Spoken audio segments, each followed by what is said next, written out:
puncak sebuah bukit terpencil di Hungaria, berdiri reruntuhan kastil. Dulunya, tempat ini adalah simbol dari kemegahan dan kekuasaan. Namun kini, hanya tinggal bayangan kelam dari masa lalu. Apa yang terjadi di balik tembok kastil ini telah menjadi legenda yang menghantui sejarah. Nama yang dikaitkan dengannya adalah Elizabeth Báthory, atau mudahnya Elizabeth Báthory, wanita yang dijuluki The Blood Countess. Tapi, siapa dia sebenarnya? Elizabeth lahir dari keluarga bangsawan yang sangat berkuasa. Namun, di balik darah biru yang mengalir dalam nadinya, tersembunyi rahasia kelam, sebuah garis keturunan yang penuh kekejaman, penyakit, dan mungkin kegilaan. Tuduhan terhadapnya sangat mengerikan. Ia disebut telah menyiksa dan membunuh ratusan gadis muda, bahkan mandi dalam darah mereka demi mempertahankan kecantikannya. Tetapi apakah semua ini benar, atau hanya cerita yang sengaja dirancang untuk menghancurkannya? Kisah ini bukan hanya tentang seorang wanita, tetapi juga tentang kekuasaan, pengkhianatan, dan bagaimana sejarah dapat memelintir kebenaran menjadi sesuatu yang jauh lebih gelap. Siapkan diri Anda, karena ini bukan hanya cerita tentang darah, tetapi juga tentang jiwa manusia dan batas antara fakta dan mitos. Dan kita akan menjelajahi salah satu kisah paling kontroversial dalam sejarah.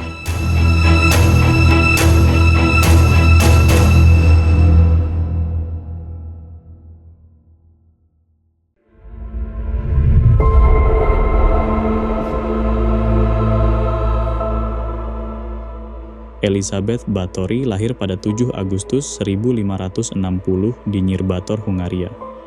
Dia terlahir dari salah satu keluarga bangsawan paling terkemuka di Eropa Timur pada saat itu.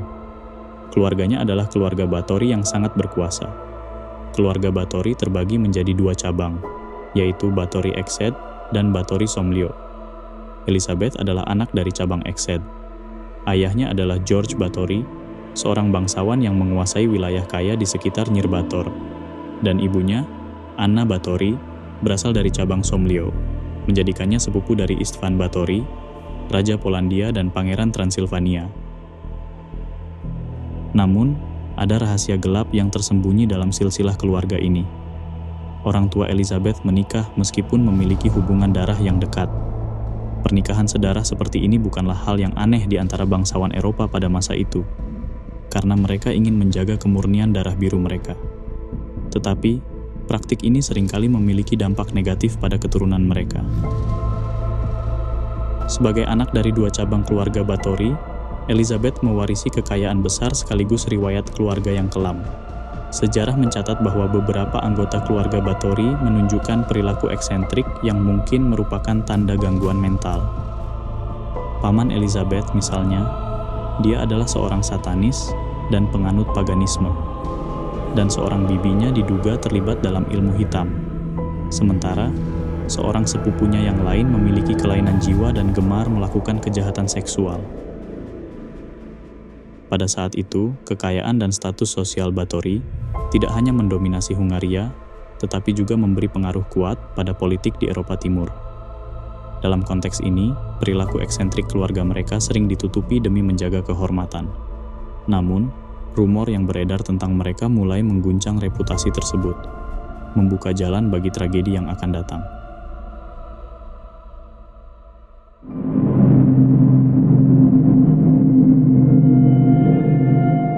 Elizabeth mengalami masa kecil yang jauh dari sempurna. Di usia muda, dia mulai menderita kejang-kejang parah yang kemungkinan besar merupakan gejala epilepsi. Pada abad ke-16, kondisi seperti ini dianggap sebagai kutukan setan. Pengobatan tradisional yang diberikan kepadanya seringkali melibatkan darah hewan atau ritual keagamaan, yang mungkin membentuk obsesinya terhadap darah. Beberapa sejarawan berspekulasi bahwa kondisi ini ada kaitannya dengan faktor genetik, akibat hubungan sedarah kedua orang tuanya. Selain penyakitnya, Elizabeth tumbuh dalam lingkungan yang penuh kekejaman. Sebagai bangsawan, ia sering menyaksikan hukuman brutal terhadap pelayan atau petani yang melakukan kesalahan. Dalam satu kejadian, seorang pelayan dicambuk hingga mati karena gagal menyetrika gaun dengan sempurna. Elizabeth kecil tidak hanya menyaksikan, tetapi juga dilibatkan untuk memahami bahwa kekuasaan harus ditegakkan dengan hukuman. Selain itu, Elizabeth sering didorong untuk menyaksikan eksekusi publik yang mengerikan, seperti pengulitan atau penyaliban terhadap tahanan perang. Exposure ini tidak hanya menanamkan rasa takut, tetapi juga memupuk pemahaman bahwa kekerasan adalah alat yang sah untuk mempertahankan kekuasaan. Hal ini kemungkinan besar memperkuat kepribadiannya yang keras dan manipulatif di kemudian hari. Elizabeth kecil juga sering menyaksikan ritual okultisme yang dilakukan oleh kerabatnya. Salah satu pamannya adalah seorang satanis dan penganut paganisme. Bibinya, yang dikenal memiliki ketertarikan pada ilmu hitam, diduga mengajari Elizabeth dasar-dasar sihir dan ritual pemanggilan roh.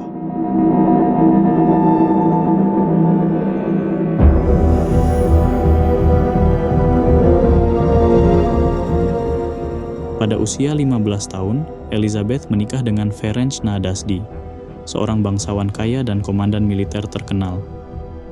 Pernikahan ini bukan hanya tentang cinta, tetapi juga tentang aliansi politik. Walaupun Ferenc berasal dari sesama keluarga bangsawan, tapi tetap kurang berpengaruh jika dibandingkan keluarga Báthory, karena kasta keluarga Báthory lebih tinggi dari keluarganya. Sehingga setelah pernikahan, dia menggunakan nama Báthory pada nama belakangnya, menjadi Ferenc Báthory untuk meningkatkan statusnya. Pernikahan ini adalah aliansi politik yang menguntungkan bagi kedua belah pihak. Sebagai hadiah pernikahan, Elizabeth dan Ferenc dihadiahi sebuah kastil, yaitu Kastil Čachtice, tempat yang akan menjadi pusat legenda kelam Elizabeth. Ferenc dikenal sebagai The Black Bay atau The Black Knight of Hungary karena keberaniannya di medan perang melawan Kekaisaran Ottoman Empire atau Turki Utsmani. Selama bertahun-tahun, Ferenc menghabiskan waktunya di medan perang, sementara Elizabeth mengambil alih urusan rumah tangga dan politik di wilayah mereka. Inilah saat Elizabeth mulai menunjukkan kepribadiannya yang tegas dan tanpa ampun. Elizabeth yang masih muda tentu senantiasa merasa kesepian karena selalu ditinggal sang suami. Disebutkan dia memiliki kebiasaan mengagumi kecantikannya dan kemudian memiliki banyak kekasih gelap yang melayaninya selama sang suami tidak berada di tempat. Elizabeth bahkan pernah melarikan diri bersama kekasih gelapnya. Namun, kemudian kembali lagi, dan suaminya memaafkannya. Tetapi hal tersebut tidak mengurangi ketagihan Elizabeth akan kepuasan seksual. Disebutkan juga Elizabeth menjadi seorang biseksual dengan melakukan hubungan lesbian dengan bibinya, Countess Clara Báthory.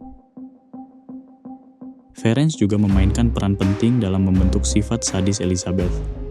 Sebuah catatan menyebutkan bahwa Ferenc pernah memberikan pelajaran kepada Elizabeth tentang cara menyiksa pelayan yang dianggap tidak patuh. Bagi pasangan ini, kekuasaan adalah hak absolut, dan mereka tidak ragu untuk mempertahankannya dengan cara apapun. Kemudian Ferenc meninggal pada tahun 1604 akibat penyakit misterius yang berkembang secara perlahan. Dia sering mengalami nyeri hebat di anggota tubuhnya, yang mungkin disebabkan oleh infeksi kronis. Kehilangan Ferenc membuat Elizabeth semakin terisolasi dan rentan terhadap tekanan dari musuh politiknya. Pada masa ini, Elizabeth mulai memperkuat pengaruhnya di wilayah sekitarnya, baik melalui hubungan diplomatik maupun penguasaan ekonomi. Dia dikenal sebagai administrator yang cakap, tetapi kekuatan politiknya juga membuatnya menjadi target kebencian dan iri hati, terutama dari bangsawan lain yang merasa terancam oleh seorang wanita yang begitu independen.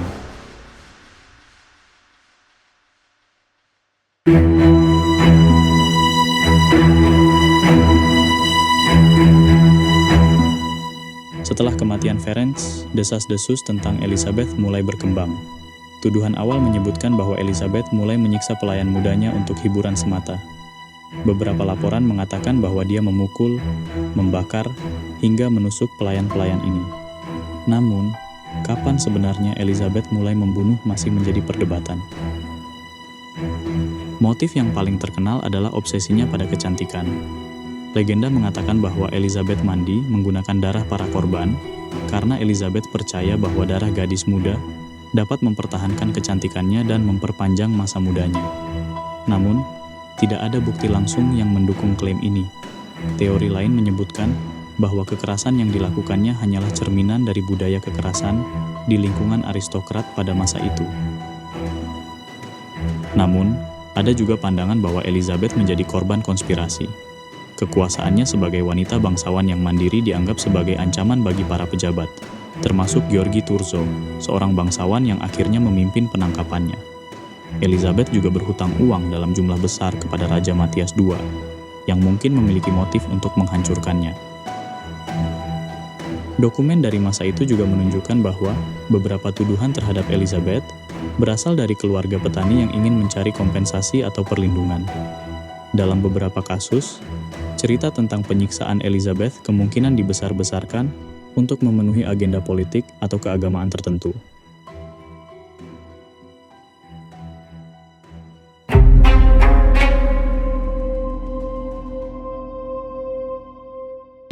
Pada tahun 1610, Gheorghe Thurzo, atas perintah Raja Matthias II, memulai investigasi terhadap Elizabeth Báthory. Thurzo mengumpulkan lebih dari 300 kesaksian, yang sebagian besar berasal dari petani dan pelayan. Tuduhan yang dilontarkan mencakup penyiksaan dan pembunuhan gadis-gadis muda. Menurut beberapa kesaksian, Elizabeth diduga telah membunuh hingga 600 orang, meskipun angka ini tidak pernah terbukti secara resmi. Thurzo akhirnya menyerbu Kastil Čachtice pada malam tanggal 30 Desember 1610. Dia melaporkan menemukan Elizabeth sedang menyiksa seorang pelayan, dan mereka juga menemukan beberapa mayat dan gadis yang hampir mati di ruang bawah tanah, tetapi tidak ada bukti fisik yang cukup kuat untuk mendukung cerita ini. Elizabeth tidak diizinkan menghadiri persidangan. Sebagai gantinya yaitu 4 pelayannya, Dorothea, Ilona, Katarina, dan Janos, dijadikan kambing hitam dalam kasus ini. Mereka diinterogasi dan disiksa hingga mengakui keterlibatan dalam kejahatan Elizabeth. Keempatnya dijatuhi hukuman mati, sementara Elizabeth dihukum tahanan rumah seumur hidup di Kastil Čachtice. Selama masa penahanannya, Elizabeth ditempatkan di sebuah ruangan kecil yang hanya memiliki sedikit ventilasi. Dia tidak pernah diadili secara resmi, karena statusnya sebagai bangsawan, tetapi reputasinya telah hancur. Beberapa orang percaya bahwa dia adalah seorang pembunuh berantai, sementara yang lain melihatnya sebagai korban konspirasi politik. Dokumen pengadilan menunjukkan bahwa sebagian besar kesaksian datang dari individu yang memiliki motif tertentu untuk menjatuhkan Elizabeth. Sebagai contoh, beberapa keluarga petani mungkin memberikan kesaksian palsu dengan harapan mendapatkan perlindungan atau kompensasi. Selain itu, ada kemungkinan bahwa bukti yang dikumpulkan Thurzo telah dimanipulasi untuk memperkuat kasus terhadap Elizabeth.